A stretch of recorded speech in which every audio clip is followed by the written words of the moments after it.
Olá, pessoal. Aqui estamos nós mais uma vez no nosso Falando de Educação, transmitido através do EducaTime, que é o canal da Impisa, onde nós nos reunimos para discutir, para tratar de questões importantes relativas à educação, a recursos humanos, à psicologia, enfim, tudo aquilo que se relaciona com os objetos de trabalho da Impisa. Meu nome é José Geraldo, sou psicólogo, facilitador da Impisa já desde a sua fundação, sou um dos sócios fundadores da Impisa e nós estamos hoje aqui para falar de uma temática que é extremamente importante e muito complexa para pais e educadores, que é a questão das emoções. Então, hoje, nosso programa tratará da construção das emoções.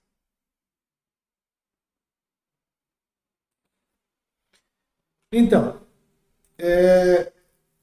uma questão que se remete para todos nós de extrema importância, que nos traz sempre uma ansiedade, uma dificuldade, um cuidado que a gente precisa ter para tratar dessa questão, porque nela repousa uma série de questões do futuro dos nossos filhos, né?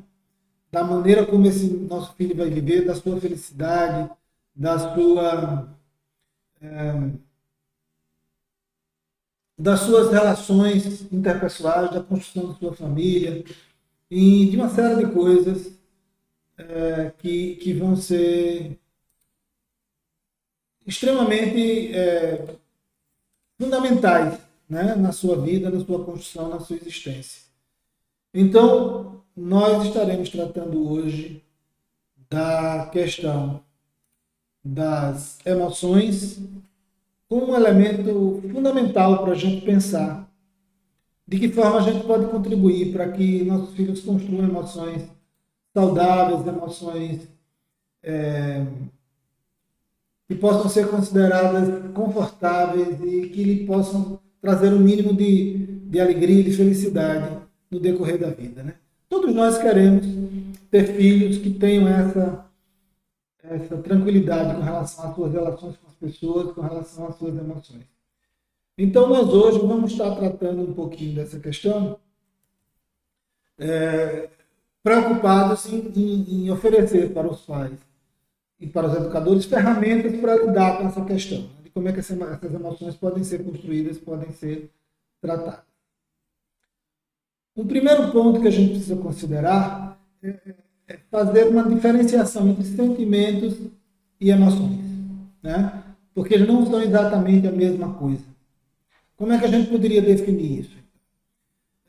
Sentimentos, na realidade, são respostas do cérebro, respostas fisiológicas, né, neurológicas, que o cérebro dá um acontecimento, né, e geralmente as emoções têm uma manifestação física muito visível, né, muito perceptível, perdão, e geralmente são passageiras. Né? Nós temos algumas emoções passageiras, como pânico, medo diante de um animal feroz que se aproxima de nós. E uma outra característica também é que as emoções geralmente podem ser observadas por outras pessoas. Né? Então, geralmente, alguém fica com medo, a gente diz que a pessoa ficou branco, porque há uma vasoconstricção periférica, o sangue é drenado, né, para cuidar de alimentos importantes, como o cérebro, as pernas, os braços, para que se possa ter defesa ou fuga, e sai da superfície. O organismo ele tira o sangue da superfície para drená-lo, canalizá-lo para regiões mais importantes. E então fica visível para as outras pessoas conseguem ver com facilidade essas emoções. Já os sentimentos são respostas é uma resposta mais interna, né? Envolve um processo cognitivo maior, né? É como se fosse uma interpretação da emoção. Acrescida, né?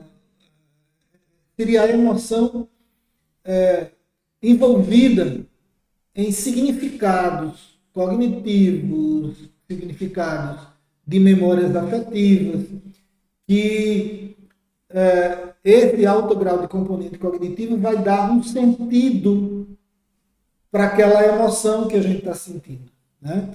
E, e vai dar para a gente um significado.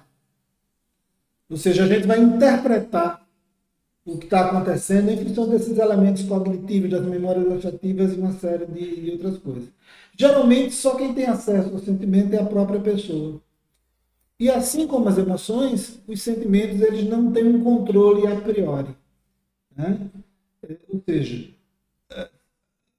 tem uma frase muito comum que eu gosto muito de ouvir, que é sentimento é sentimento. Quer dizer, quando a gente tem uma emoção e sente alguma coisa, ou seja, quando a gente interpreta emocionalmente algo, que é o sentimento, a gente não tem controle sobre isso.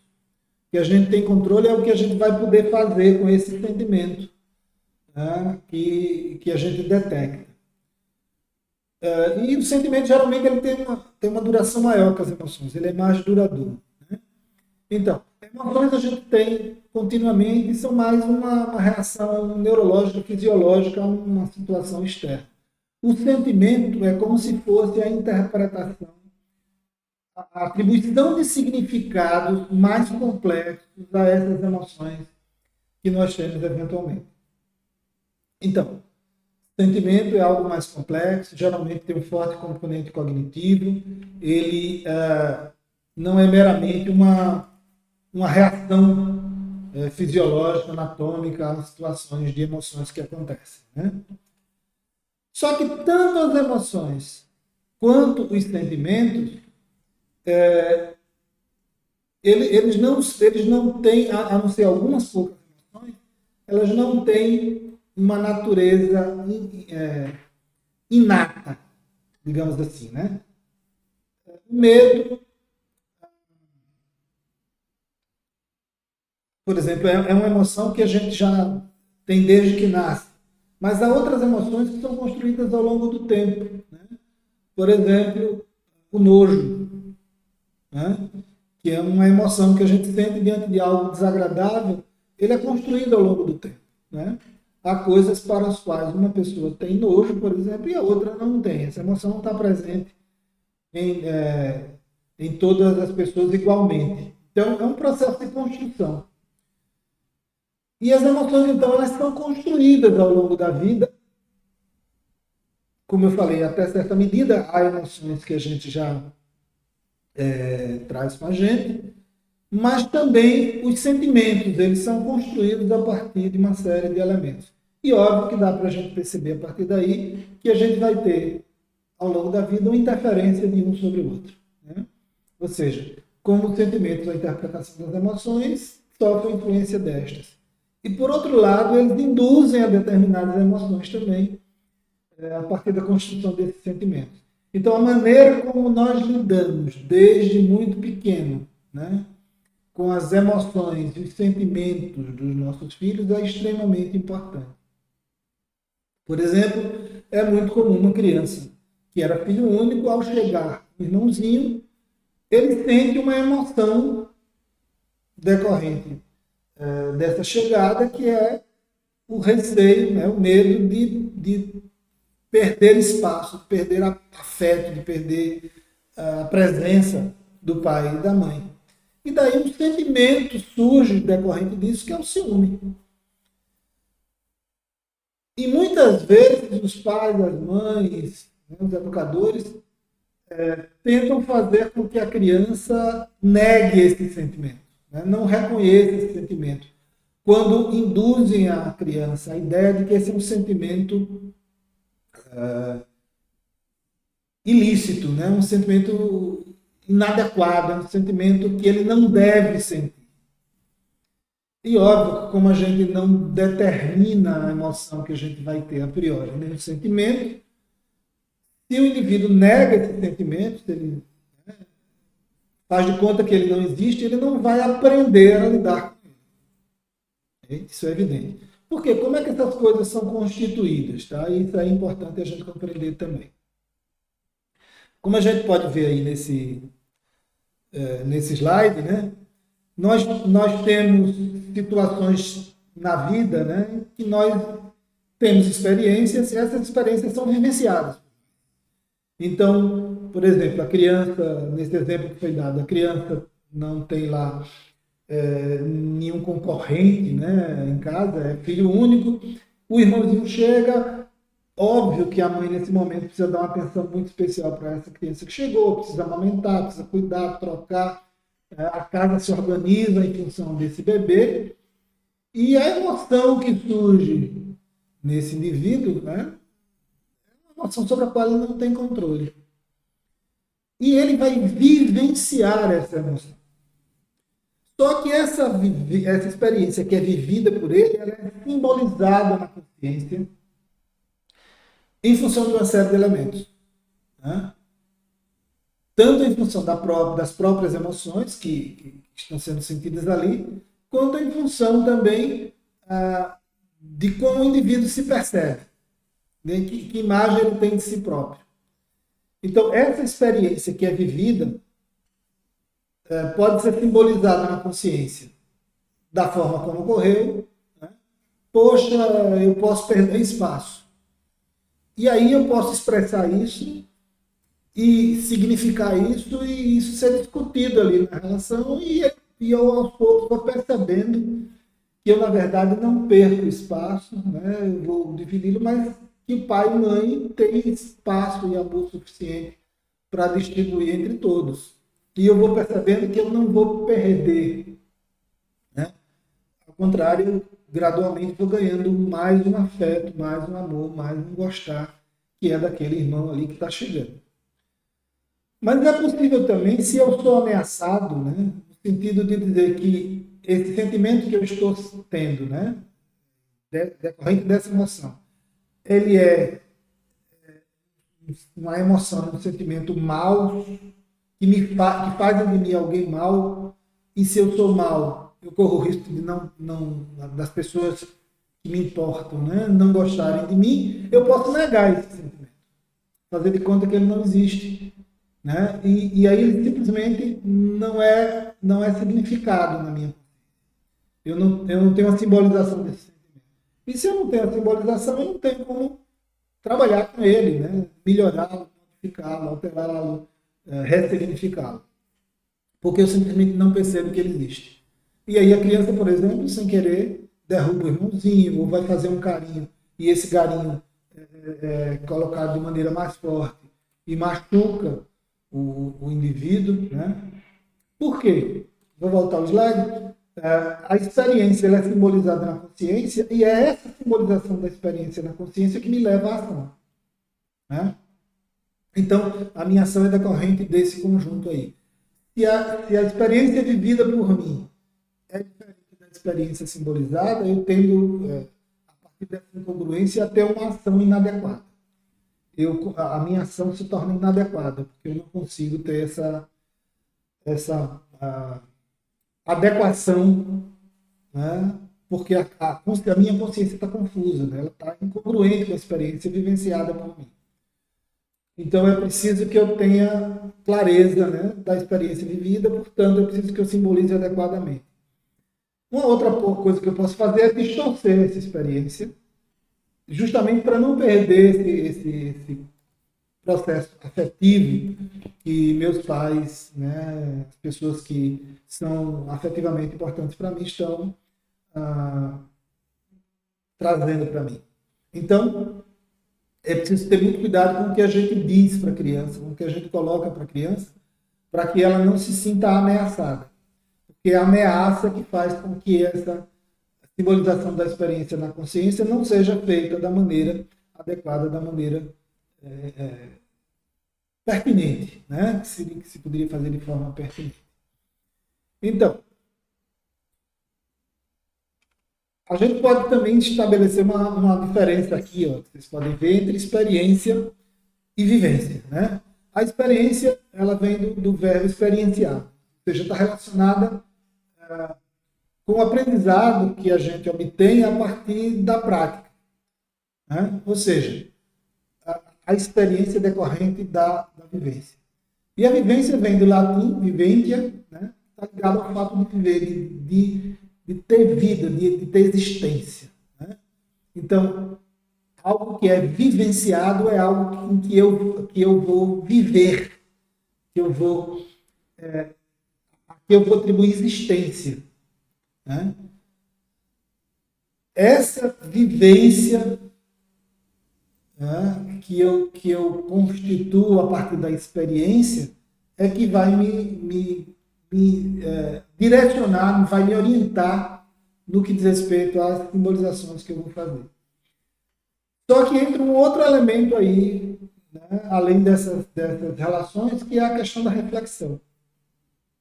Então, um ponto importante, um aspecto importante que eu posso ter para ajudar meu filho, minha filha, né, a construir emoções e sentimentos congruentes com a vivência que ele tem, é estabelecer na relação que a gente tem um espaço de fala, de diálogo, de conversa, onde nenhuma temática seja proibida, onde eu possa falar do que eu sinto, das minhas emoções, sem que haja um julgamento, né? Sem que eu seja julgado por isso, porque o julgamento me coloca em xeque, me coloca sob tensão, me coloca sob pressão, sob ameaça. E essa ameaça que vai fazer com que a experiência que eu vivencio seja ou negada ou distorcida, né? Para que ela possa atender a expectativa que eu tenho de mim mesmo. Então, na hora que eu crio um espaço de fala, na hora que eu crio um espaço de diálogo, em que é possível falar das emoções que eu tenho, né? Ou seja, se eu não me envergonho de nenhuma emoção, se eu não tenho receio de que nenhuma emoção que eu sinta possa provocar um julgamento negativo, e se também os sentimentos que eu tenho, eles podem ser expressos e é possível conversar sobre eles, eu posso então ressignificar e mudar o sentimento. Porque o sentimento tem a ver com a significação. Tem a ver com a interpretação que eu faço das emoções, né? Então eu posso ressignificar, ou seja, redefinir os sentimentos. Os sentimentos então podem se modificar e serem reconstituídos. Por isso é que a gente fala de construção das emoções, né? Porque também o conjunto de sentimentos que eu vou ter vai me ajudar a definir as emoções que eu vou estar vivenciando. Percebem? Então, o espaço da fala, o espaço do diálogo, a possibilidade da livre expressão das emoções e dos sentimentos possibilitam a construção de emoções mais adequadas e de sentimentos mais pertinentes. Esse espaço de fala sem a censura prévia. E aí, uma vez expresso um sentimento e aceito que aquele sentimento é legítimo, ou seja, os sentimentos que eu tenho são legítimos porque são advindos das minhas emoções, né? E da interpretação dessas emoções. Eles podem não ser adequados e eu posso então modificar. Mas quem define essa adequação? O sujeito que sente.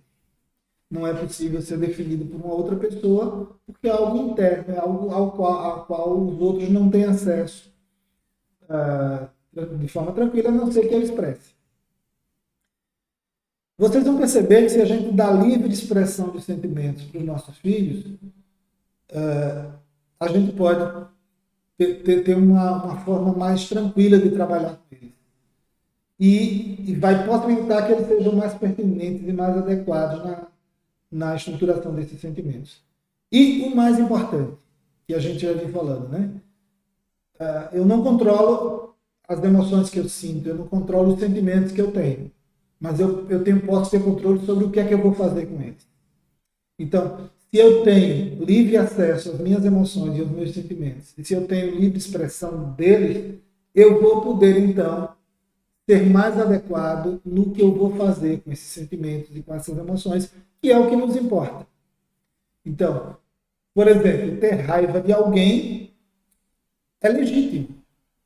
Né? Eu não posso dizer para alguém não tenha raiva e a pessoa dizer não vou ter raiva e simplesmente não ter. Não é possível isso. Se a gente sente raiva, sente. Né? Agora, o que é possível fazer? É a gente trabalhar o que a gente vai fazer com essa raiva. Então, sentir raiva é legítimo. Bater no outro a partir da raiva que eu sinto não é legítimo. Alimentar essa raiva não vai ser bom, porque a gente sabe o que a raiva causa com a gente. Né? Então, alimentar essa raiva não é interessante.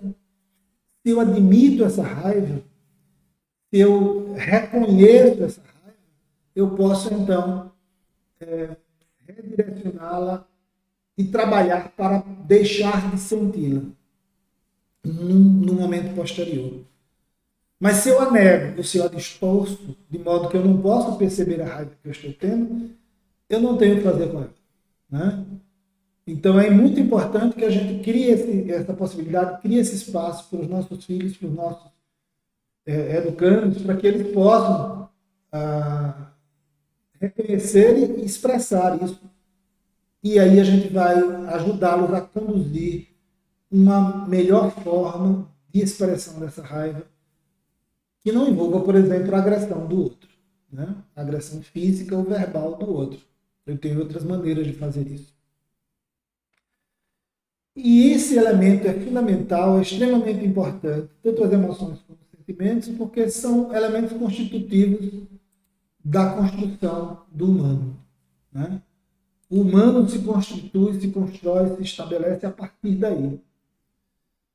A gente pode pegar a ideia de um filósofo muito importante chamado Heidegger, é um dos filósofos que fundamenta a fenomenologia existencial e que ele nos diz o seguinte: Heidegger define o homem como um ser no mundo, né? Portanto, um ser de experiência, um ser experiencial. Então a gente está no mundo como um ser que experimenta, que vivencia. E é daí que a gente vai se construindo. Mas a gente é também um ser do que ele chama de Dasein. Ou seja, um ser em situação. Então a gente é um ser no mundo, mas é um ser em situação. Ou seja, um ser que é envolvido num círculo de interesses, de preocupações, de desejos, de afetos, de conhecimentos. Portanto, a gente está imerso num mundo de significados. E parte desses significados é definido por elementos que estão ligados às emoções, como os interesses, os desejos e os afetos. Estão diretamente ligados às emoções. Né? Então, as nossas emoções e os sentimentos que nós teremos importam substancialmente para a construção do sujeito enquanto ser humano, para a nossa constituição enquanto ser humano. E disso vai depender as nossas relações. Né? Primeiro, a minha relação comigo mesmo. A sensação de adequação ou de inadequação, a mais-valia ou menos-valia, o sentimento de pertinência ou não, a sensação de congruência ou incongruência, que é elemento fundamental na construção da saúde mental. Né? Quanto maior a congruência, mais saúde mental eu tenho. Quanto mais incongruência, menos saúde mental. Então, a gente percebe aí que na construção do ser humano, as emoções vão ter um papel fundamental, um papel importante, um papel decisivo, da mesma forma que os sentimentos terão esse papel também. Então, como sugestão, como orientação importante. Primeiro, é necessário que eu tenha um espaço de fala, um espaço de diálogo, onde meu filho, minha filha possa, primeiro, reconhecer suas próprias emoções e seus próprios sentimentos. É do reconhecimento das emoções e dos sentimentos que o processo se inicia. Segundo, um espaço onde ele possa expressar, sem receio, sem medo, sem vergonha, sem culpa, as emoções que ele sente e os sentimentos que ele tem, né, como decorrência dessas emoções e da interpretação destas em função dos significados que ele vai construir na vida. Se eu crio esse espaço de reconhecimento das emoções e dos sentimentos e da expressão das emoções e dos sentimentos, eu já crio uma possibilidade grande do sujeito desenvolver pertinência. Né? Ou seja, e aí vem o segundo passo, né? De ele ter a possibilidade de aprender a expressar e a dar vazão a essas emoções e esses sentimentos de forma adequada, de forma pertinente. Né? De modo que nem ele se sentirá inadequado e nem será percebido pelas outras pessoas como inadequado. Né? Então, quando a gente constrói essa possibilidade, quando a gente constrói essa pertinência de expressão das emoções, a gente vê que é possível ter uma simbolização das experiências vividas na consciência de forma congruente. E isso vai me levar a uma relação interpessoal mais adequada, mais pertinente, a um centramento emocional, né? E a possibilidade de utilizar essas emoções de forma inteligente, de forma adequada. E vai me ajudar também a ter uma postura mais centrada diante da vida. Então, se vocês desejam ter filhos e filhas que tenham essa congruência e essa pertinência de emoções, né? Que sejam capazes de lidar com suas emoções e seus sentimentos, de modo a estarem felizes, de forma a estarem de bem com a vida, é necessário criar esse espaço. O espaço do reconhecimento das emoções e dos sentimentos, da expressão das emoções e sentimentos, e um espaço de reflexão sobre elas. Né? Sobre o que as emoções que eu tenho, sobre os sentimentos que eu tenho e sobre o que eu faço com eles. Né? E como é que eu posso direcioná-los de forma que eu me sinta adequado, me sinta pertinente e aí desenvolvo um sentimento de autoestima positivo, desenvolvo um sentimento de autoadequação, né, diante da vida e diante das pessoas. Esse programa de hoje está sendo gravado, porque nós teremos uma atividade profissional na sexta-feira, no horário da nossa transmissão, mas será transmitido normalmente na sexta-feira, dia 27, das 14h30 às 15 horas. Vocês estarão assistindo pela primeira vez aí, depois ele fica disponível no YouTube para que vocês possam assistir quando quiserem.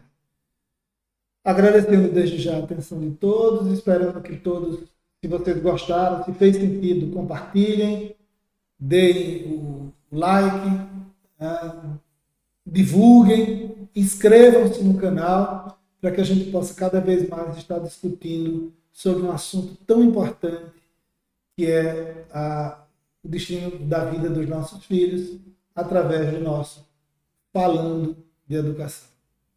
Muito obrigado e até a próxima sexta.